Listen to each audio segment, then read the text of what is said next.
Incendios espontáneos se dan desde el 2004 en las viviendas de la población italiana de Caneto.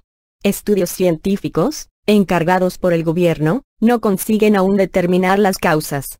Hace pocos días volvieron a sonar las alarmas. En febrero de 2004, un mes después de las primeras conflagraciones, el padre Gabriel Amort, presidente honorario de la Asociación Internacional de Exorcistas, declaró: "Hay que llamar a un sacerdote para que bendiga las casas". Y aunque aseveró que el diablo era capaz de originar fenómenos como los que estaban sucediendo en aquel piccolo paese de Sicilia, también reconoció que nunca los había visto proliferar tanto y con tanta intensidad. Quizás se debiese a que sus habitantes habían provocado al demonio, debió pensar, a juzgar por sus declaraciones de entonces. Satanás es capaz de golpear donde quiere si se le abren las puertas con prácticas espiritistas o magias negras. A la aventurada hipótesis del exorcista Amort sobre lo que estaba sucediendo, le siguieron las de los duendes, fantasmas y espíritus. Estos debían estar detrás de ese súbito fuego que se movía entre sofás, camas y microondas abrazándolos con una fuerza destructora y maligna. Nada dicen las noticias de esa época sobre si los habitantes de Caneto acataron los consejos del sacerdote, como tampoco si se dieron a la tarea de hacer bendecir sus casas y pedir que se practicaran exorcismos. Pero lo único cierto es que estaban ocurriendo sucesos muy extraños, sin ninguna lógica que pudiese explicarlos. La población costera de Caneto, situada en el municipio siciliano de Caronia, a orillas del mar Tirreno, estaba siendo golpeada por una aterradora, incontrolada e inexplicable energía que, de improviso, surgía en los hogares haciendo arder electrodomésticos, enseres diversos y hasta algunas casas. El primer incendio se produjo el 15 de enero de ese año, en la vivienda del vendedor de seguros Antonino Pezzino. Atónito, vio cómo su televisor empezó a echar humo y luego a arder, y acto seguido se empezaron a quemar las cortinas, las colchas y su sofá. Pezzino achacó lo sucedido a posibles daños de su instalación eléctrica. Sin embargo, en días sucesivos idénticos y sorpresivos incendios por combustión espontánea se fueron produciendo en las casas de sus familiares y en las de otros habitantes del pueblo, aterrorizando por completo a la población. Ardían no solo electrodomésticos sino objetos que no estaban relacionados con la electricidad, ni cerca a tomas de corriente.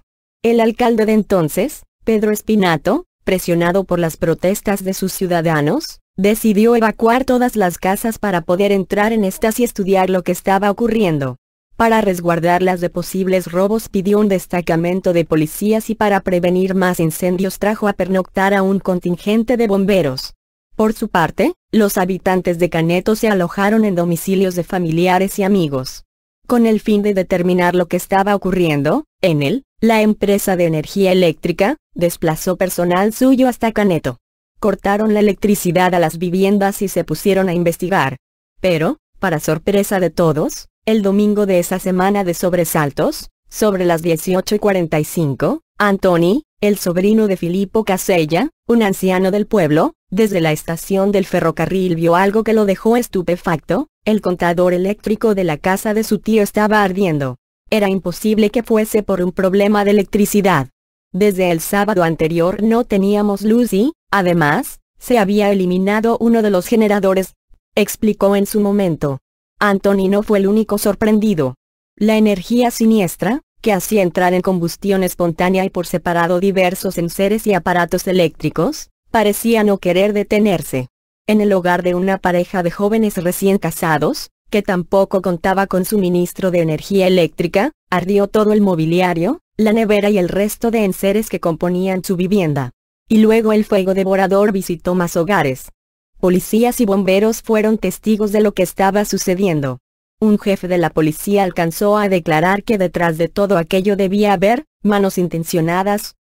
Los extraños e incomprensibles acontecimientos de esta pequeña localidad de 180 habitantes, a los pies del monte Nebradis, se propagaron y los curiosos de pueblos vecinos empezaron a llegar. El alcalde Pedro Spinato hubo de pedirle a la policía que les impidiera el paso. El pueblo debía estar despejado para acometer las investigaciones pertinentes. Revisadas y posteriormente descartadas las líneas del fluido eléctrico de los hogares de Caneto, como causantes de las combustiones espontáneas, se pasó a estudiar la línea del ferrocarril Messina-Palermo, que pasa por el pueblo.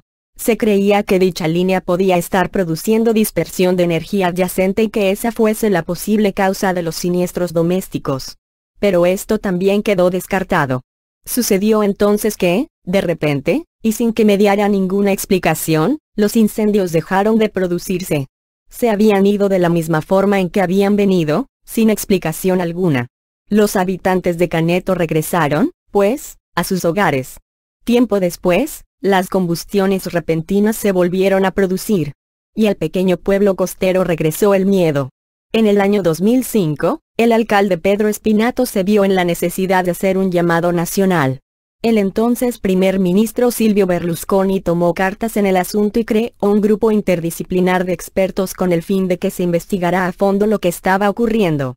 Se autorizó bajo la Ordenanza de Emergencia de la Protección Civil número 3428. El grupo lo conformaban profesionales de los ferrocarriles nacionales, del Centro Electrotécnico Experimental Italiano, de la Agencia Regional para la Protección del Medio Ambiente, ingenieros eléctricos de la Facultad de Messina, profesores de ingeniería eléctrica, trabajadores de protección civil y de brigadas contra el fuego y expertos de geofísica y vulcanología. Con este cartel de lujo, Caneto fue puesta patas arriba. Se zambulleron en su mar, pues se hablaba de la posibilidad de que de este estuviese partiendo electromagnetismo. Además, los habitantes del pueblo decían que de allí salía cierta luz misteriosa. Investigaron su cielo porque se decía que cuando se producían las conflagraciones, apostados allá en lo alto, se podían divisar ciertos extraños objetos voladores. Escudriñaron su suelo por si hubiese fuerzas volcánicas que estuviesen desatando los fenómenos. Cerca de Caronia están las islas Eolias, volcánicamente muy activas, y por último se instalaron múltiples sensores en todo el área de Caneto de Caronia para poder indagar sobre la procedencia de esas extrañas radiaciones que traían a todos de cabeza. 2 años permanecieron activos aquellos sensores a la caza del mal. Sin embargo, los impulsos de energía que se lograban captar duraban tan poco que era imposible determinar con certeza de dónde provenían. El estudio de los especialistas fue entregado al gobierno en el 2007. Y lo único que trascendió del mismo fue que los extraños fenómenos de Caneto no tenían su origen en causas naturales. Otras voces, que decían haber tenido acceso al informe, hicieron trascender distintas y sorprendentes revelaciones. Según estas, el estudio depositado en el Palacio Chigi, en uno de sus apartes apuntaba a que las misteriosas descargas eléctricas provenían de tecnología militar desarrollada, aunque de origen no terrestre. Se habló de los satélites que pululan por el espacio y que la extraña energía podía estar siendo enviada desde allí, de supuestas pruebas de armas de guerra desconocidas que se estarían probando en la pequeña población de Caneto, pero lo más importante, como era saber lo que estaba ocurriendo, nunca se explicó. Era el 2007 y hasta esa fecha ya se llevaban contabilizados más de 300 siniestros causados por las atemorizantes combustiones. El pasado 17 de julio, la extraña energía reapareció. Lorenzina, una anciana viuda de Caneto, vio cómo frente a sus narices se incineraban su televisor, el enchufe de la cocina y varios objetos de su baño. Después de este incidente, se sucedieron otros y, como antaño, los habitantes de Caneto empezaron a dormir fuera de sus casas. Representantes de la empresa de energía volvieron a desembarcar en el pueblo, al igual que la policía y funcionarios de protección civil. Hace pocos días le tocó el turno de las combustiones espontáneas a la familia Rosello, en su casa de la calle Mare di Caneto. 2 noches antes, habían ardido varios enseres de casas vecinas y, ante la posibilidad de que sucediera algo en la de ellos, el alcalde Calogero Beringhelli les había ordenado que la desalojaran. Era probable que esa tercera noche ellos también fuesen sus víctimas. Para pasmo de todos, la energía se anticipó presentándose sobre las 9:40 de la mañana. Había alterado los horarios en que se estaba moviendo y los había sorprendido poco después del desayuno. En esta ocasión, hizo entrar en combustión una ropa que estaba en la primera planta y luego una tabla para hacer abdominales que se encontraba en la buhardilla. De ahí se escabulló hacia el piso de Nino Pezzino, situado a la derecha del de los Rosello, también quemando ropa y un rollo de papel higiénico. Y redondeando todo el área, luego se presentó en el piso de la izquierda, de Catena Cangemi, haciendo arder 3 alfombras persas que se encontraban enrolladas en la buhardilla. Lo increíble es que el destacamento de bomberos que se encontraba en alerta desde hacía días en el pueblo no pudo auxiliar de inmediato a las familias afectadas porque todas las alarmas de incendios que se colocaron en las casas en el año 2005, tras aquellos primeros incidentes ya relatados, saltaron y sonaron a la vez, haciendo imposible determinar cuál era la vivienda que debía ser auxiliada. El alcalde Calogero Beringhelli ha pedido al primer ministro italiano Matteo Renzi que el gobierno intervenga y busque una solución a esta llama misteriosa que tiene, de nuevo, a su pueblo sumido en el espanto. Por lo pronto, algunas casas ya han sido bendecidas.